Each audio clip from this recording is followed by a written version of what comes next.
दोस्तों आज इस वीडियोस में आपको देखने को मिलेगा एक स्वराज ट्रैक्टर की सेल्फ रिपेयरिंग की वीडियो।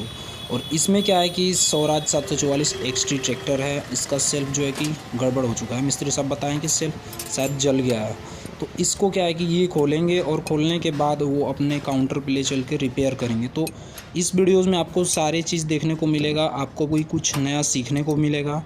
अंत तक वीडियो को देखिएगा, आपको भी अच्छी जानकारी देखने को मिलेगी इसी वीडियो में।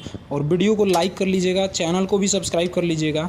तो ये रहे मिस्त्री साहब और ट्रैक्टर अपनी खड़ी है, और चलिए देखते हैं क्या करते हैं, कैसे बनाते हैं, सब कुछ जानेंगे इसी वीडियो के अंदर।